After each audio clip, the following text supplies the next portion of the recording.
Tervitus! Minu tänane ettekanne on taas leiutades ratast ja digipööre pärandi dokumenteerimisel. Natukene taustast, MTÜ Archeovisioon on circa 10 aastat vana ja Archeovision UK natukene noorem ja 2014 on loodud ka Archeovision OÜ.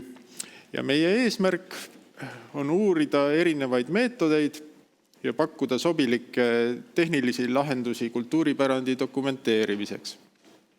Paljudel juhtudel toimetame kui uurimisprojektina, mitte kui kasumit tootva ettevõttena, aga võib-olla seetõttu meil ongi ehk vabadus vaadata suuremat pilti. Ja ütleme, need inimesed, kes arvasid, et digifotograafia on neile toonud sellise toreda uue lahenduse, mis kestab mõnda aega, siis peab kahjuks kurvastama, et nad on eksinud. Digipööre pidevalt jätkub ja näiteks kui siin see digipöörde alus on olnud paljuski just paber, ekraan, pliiats, klaviatuur, hiir, teiseldus, siis tänasel päeval peab ütlema, et sellise meetodiga edasi otseselt minna ei saa. Aga tuleb välja mõtelda põhimõtteliselt uued töövood, seda enam, et need töövood lähevad järjest komplitseeritumaks. Samas need muudatused pole jällegi inimestele alati meeltmööda. Ja võib-olla ka vajavad väga suurt juurde studeerimist. Praegusel juhul kajastavad meie digitaalsed töövood ja seadused seda paberil põhinevat maailma ja ka mõtlemist, kus kogu teave peab olema inimese poolt loetav ja paljude selliste andmete kuhjamisega siis proovitakse seda olukorda lahendada. Digitaalses maailmas pole seda alati ilmtingimata vaja. See võib tekitada ilmselt palju väljakutseid, tehnilisi, vaimseid, rahalisi, aga see tulevikus parandab kindlasti otsuste tegemist ja lõppkvaliteeti, mis praegusel juhul, kui see edasi sellisel viisil kestab, tõenäoliselt see kvaliteet siis mingi aja tagant hakkab halvemaks muutuma või läheb keerulisemaks. Selle andmehulga haldamine. Mis see 3D siin on, et eelnevad ettekanded on mõnevõrra sellest rääkinud ja meie peame seda 3D-d põhimõtteliselt üheks dokumenteerimise meetodiks ning see peaks olema matemaatiline teisend reaalsest objektist või pinnast. mitmed mõõdistamise meetodid, mida me tänapäeval tunneme, need printsiibid, mida me kasutame, on dateeritavad põhimõtteliselt antiikaega ja ka võimalik, et ka varasemate tsivilisatsioonideni. Aga niisugused konkreetsed objektid või lahendused, mida me tänasel päeval kasutame, näiteks teisel kujul, digikujul, mõõtkett näiteks 1620 reaalselt valmistatud ja teodoliit või teodoliidi eellane seal 18. sajandi viimasel veerandil. Need joonised ekraanil on meie üsna lähiminevikust. Arvuteid nende puhul ei kasutatud, kasutati stereofotosid ja geoinformaatika kui selline oli ikkagi tänase päevaga võrreldes mägede taga. Et tänaseks on sellisest analüütilisest fotogrammeetriast saanud digitaalfotogrammeetria, mida ohtrasti kasutatakse, kas või see laevavrakkide näite, mis siin varemalt oli. Aga ka väga palju muudel juhtudel. Et fotogrammeetria kui teadusharu, kui mõiste on jäänud samaks, kuid suuresti on siis muutunud töökeskkond ja vahendid ja sellega kasvanud tohutud andmemahud. Nüüd väike kiirküsimus, et mida see ringike siin oma viilukestega kujutab. Et see on ühe pool aasta kestel kestnud ühe projekti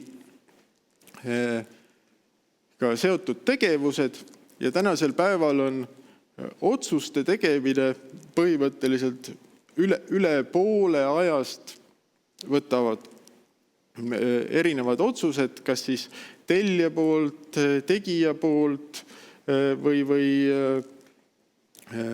siis ka muinsuskaitse poolt. Et neid osapooli, kes otsustavad, neid on väga palju ja ajaliselt on see üsna kurnav näiteks väikeettevõttele. Aga ka objekti komplitseeritusest tingituna võib see veelgi drastilisemaks muutuda. Ma drastilisemaid näiteid ei näita. Meie tänapäeva mõistes on ikkagi see geomeetria mõõdistamine esmane, aga just tänu paranenud laserskänneritele, paranenud digisensoritele me oleme võimelised üsna hästi saavutama ka pinnatekstuuri erisusi ja neid esitama ka lihtsustatud kujul väga hästi. Et meil siin näitena on üks laserkaugusmõõtjaga põhimõtteliselt mõõdistatud laevavrakk ja laserskänneriga kõrgusmudel. Aga et kui keegi räägib lasermõõdistamisest, siis see tingimata ei pea tähendama alati laserskanneerimist. Ja laserkaugusmõõtja Disto on sisuliselt ikkagi mõõdulint. Ja kui me mõtleme nii-öelda tahvümeetrilisele mõõdistamisele, siis tuleks arvestada alati, et meil tulevad mingid üksikud punktid, isegi kõige moodsamad tahvümeetrid, millel on teatavad laiendused, millega saab ka nii-öelda rohkem punkte kui ühe punkti, ka need jäävad võrreldes fotogrammeetria või laseriga hätta keerulisematel objektidel. Ja siin ongi jälle see otsustuse koht, et milleks meil on vaja seda mõõdistust. Et kui meil on vaja mingisuguste vahemaade või mingisuguse kontrolli mõõdistust, siis võib-olla on selline tahvümeetriline mõõdistus ka kultuuripärandis asjakohane.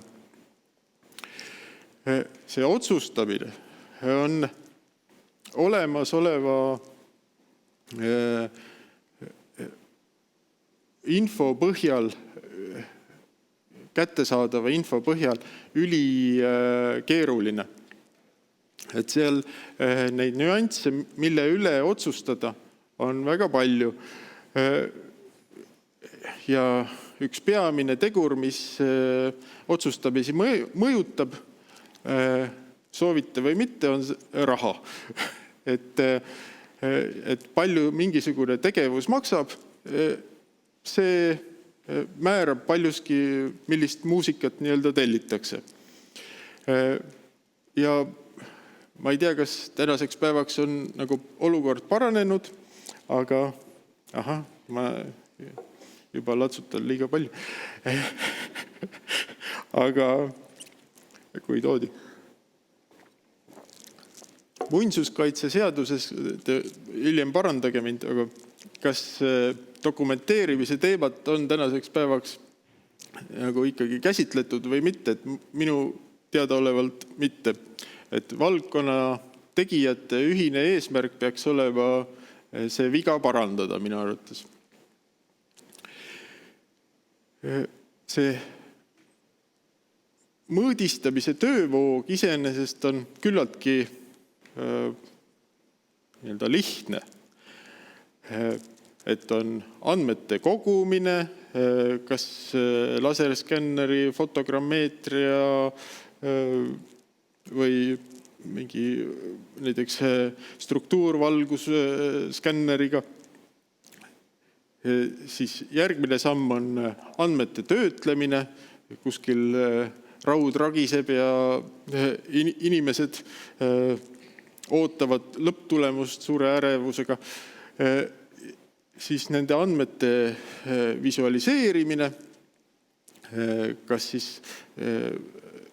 lihtsustatud mudelid, animatsioonid, täiendavad annotatsioonid, ka ütleme digitaalne rekonstruktsioon ja siis nende andmete üleandmine ja säilitamine. Et see tänasel päeval selle 3D andmete säilitamise osas on üks kõva selline peamurdmine, et kuidas seda kõige optimaalsemalt teha. Ja kindel on muidugi see, et mida rohkem on need andmed kasutuses, seda suurem huvi on neid ka säilitada. Neid töövahendeid on väga, väga mitmet laadi. Neid kui siin seda tahvümeetrit näiteks väga palju kasutati veel lähiminevikus ja ka praegu just selle hinna tõttu, siis see soodsaim hind tänasel päeval ei pruugigi lõpptulemuse näol olla see tahvümeetriline mõõdistamine, vaid hoopis mingi muu lahendus. Ei oma tähtsust, millega seda tööd tehakse, aega reaalselt nii-öelda kulub vastavalt objekti keerukusele ja see, miks mingisugust lahendust eelistatakse, seda peaks ikkagi alati ka hiljem kommunikeerima, kas siis mingisuguse dokumentatsiooni või kaasneva info abil. Et see töövahendite osas on oluline teada ikkagi põhiasja, et nurga taha ja läbi seina väga tihti ikkagi ei näe. Et selliseid georadareid ja selliseid tööriistu on olemas, aga tavamõõdistuse puhul seda nagu ei ole. Ja erinevatest seisupunktidest mõõdetud punktipilved, kui nad on samasse koordinaatsüsteemi ühendatud, on hiljem neid väga hõlbus ka kaardile kanda või nendega hiljem uusi andmeid siduda. See geodeetiline sidumine on tähtis. Ja vihm, aur, tolm on suured segajad erinevatel mõõdistamiste. Näiteks rekonstrueeritava kiriku võlvi all on väga keeruline mõõdistada, omast käest võin ütelda. Ja mõõdistamise täpsusest peab nagu ütlema seda, et täpsus ei ole resolutsioon. Et mõõtmise täpsus on mõõtmistulemuse lähedus tegelikule väärtusele. Ja resolutsioon on punktitihedus, näiteks laserskaneerimisel või piksli suurus fotol. Et see on teema, millega paljudes hangetes on nagu hätta jäädud ehk nii-öelda kõrvaltvaataja pilgula. Kaugusmõõturi täpsus ei ole 3D asukoha täpsus või punkti 3D täpsus sellel konkreetsel objektil. Ja tegelikult kokkuvõttes on selle täpsusega üsna keeruline, sellepärast et lõpptulemuse täpsus sõltub seadmest ja alati ka inimesest. Üks kasvav valdkond, millega pidevalt ka kokku puutume, on 3D printimine. Selle juures on kümneid erinevaid tehnoloogiaid ja tänasel päeval minu teada 100 erinevaid materjale. Ja nende printimiste juures on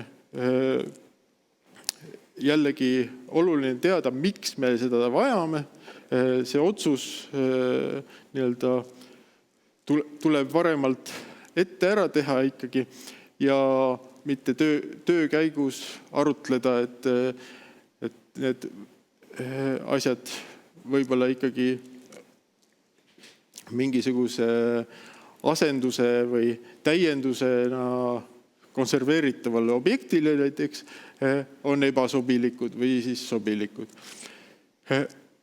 Materjal ja selle omadused on printitava materjali puhul väga ebaselged, et neid materjale toodetakse ei tea kus ja nende keemilised ja füüsikalised omadused jäävad teinekord üsna varju. Et häda korral mõnikord saab mõne tehasega ka ühendust võtta.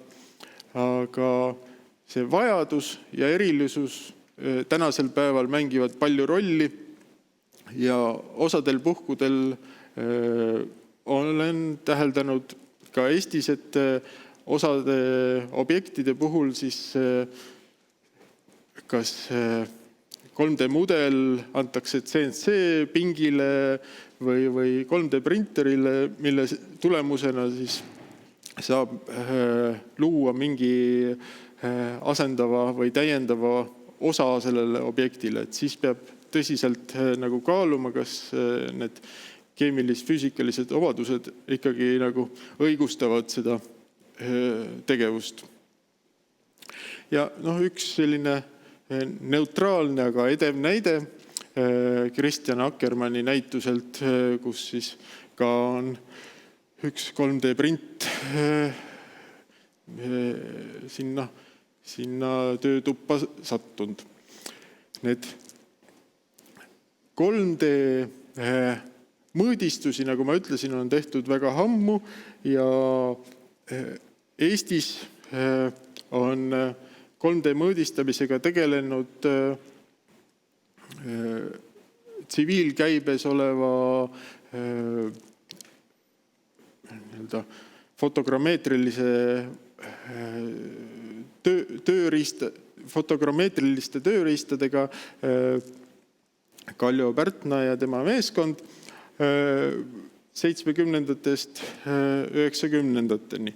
Ja selle raames on Muinsuskaitsearhiivis tohutu hulk klaasplaatnegatiive, mis on stereopaarid ja ühe testprojekti raames me tegime ka põneva sellise testi, kus me digisime ära circa 500-600 klaasplaatnegatiivi, mille põhjal me siis kalkuleerisime välja tänapäevaste digilahendustega selle digimudeli. Ja kui siin nüüd võrdlesime siin näiteks Padise kloostri lõunamüüri, siis siin erisused on näha. Samas, kui vaadata erisusi digikujul või siis tänapäeval eelistatult paberkujul, siis efektsem on kindlasti see vektoriseeritud paberkuju versioon, küll aga andmeid saab rohkem ikkagi selle digikuju olevatest failidest. Samamoodi on väga levinud tänasel päeval ikkagi ka sellise valmis hoone ehitismudeli valmistamine ehk siis Building Information Model või pärandi puhul Heritage Building Information Model, lühendatult HBIM või BIM, et ka selle puhul kõige võimsamad lahendused ei ole alati piisavalt täpsed ja need vajavad nagu pidevalt otsustamist, et kui kaugele ja kui palju me täiendame seda. Ligipääs väga keerulistele andmetele võib olla samamoodi komplitseeritud. Tuleb arvestada selle keeruka sisu ja selle sisu esitamisega erinevatele sihtrühmadele, et mõista reaalselt ikkagi selle tehnoloogia võimalusi ja piire. Siin terve hulk on ka vastuolusid, et näiteks paljud tööd võib-olla võiksid olla põhjalikumad, aga ajafaktor surub peale või see rahastuse faktor surub peale või ka puuduvad piisavad teadmised, oskused või vahendid, et selle juures veel kõigel lisaks, millega Eestis väga palju 3D puhul üldse ei tegeleta, on autoriõigused ja metaandmed. Et kokkuvõttena, et erinevate osapooltega ühiselt seda asja peaks nagu edasi arendama, seda dokumenteerimist ja ikkagi selle jalgratta või vähemalt ratta puhul ma arvan, et see tulebki ikkagi leiutada. Et pärandi nagu paljude asjade puhul tehakse maksumuse tõttu alati miinimum eelarvega midagi, aga paljudel juhtudel peaks nagu arvestama, et see miinimum jääbki väga pikaks ajaks maksimumiks. Ja, das stimmt. Hästi. Ja. Mis siin toimub? Aitäh, Andres. Eestlased on väga head anonüümsed küsijad, aga proovime sind parimat saada. Ehk siis kõige rohkem laike saanud küsimus. Kes või mis võiks pärandiasutuste digipööret kõige paremini efektiivsemalt tagant tõugata? Ja mis peab siis juhtuma, et see digipööre toimuks? No tavaliselt ma arvan, et kui nagu eeldada, et midagi peaks juhtuma, siis ma arvan, et suurem kollaps kuskil serveris on see, mis nagu viib selle... Või koroonaviirus. Jah, et ütleme, digipööre on paljudes valdkondades saanud ikkagi nii-öelda hoo sisse erinevate selliste suuremate juhtumistega ja ütleme, minu arvates meditsiin näiteks on hea näide sellest, et ta ei ole nagu otseselt sõjatööstus, mis alati on hästi rahastatud. Et ka ütleme, mingi kriitiline mass huvilisi lepivad kokku, siis võib ka juhtuda häid asju. Olgu, järgmine küsimus. Digimise töövoos on oluline failide kvaliteedi testimine. Milliste standardite juhendite järgi peaks täna mäluasutuses hindama failide kvaliteeti? Ruumiliste objektide digimisel, dokumenteerimisel ja seda juhul, kui puudub siis 3D võimekus, et see on väga pikk küsimus, aga ehk ma selle mõttest saan väga hästi aru ja seda enam, et neid lahendusi võrreldes mingisuguse sellise tavalise fotoga või digifotoga praktiliselt ei ole. Kõige sellised reaalsemad asjad, mida välja pakutakse, on ühelt poolt arhiveerimiseks sobilik selline formaatide kogus, siis see faili koosseis, et mis asjad seal peavad nagu olema ja kolmandaks ikkagi selline läbilõige infost ka mingisuguse inimloetaval viisil, et seal on kasutatud näiteks geokoordineerimist, ei ole kasutatud geokoordineerimist, need on selles süsteemis, ei ole selles süsteemis ja kõik nii edasi, et see info on väga paljudel juhtudel ikkagi alati puudu, et meile antakse see fail ja siis mõtle ise, kuhu sa selle paned pärast. Ja. Küsin 2 küsimust veel, aga time's up lihtsalt. No seda me saame teha, kohvi joome kiiremini. Lihtsalt. Ma jahvatan vähem. Mulle tegelikult endale meeldis siin lihtsalt üks küsimus, ma küsin selle ära. Kas sellised laserskännerid hakkavad tulevikus asendama fotoaparaati ja millal need võiksid muutuda museaalide digiteerimisel igapäevaseks töövahendiks?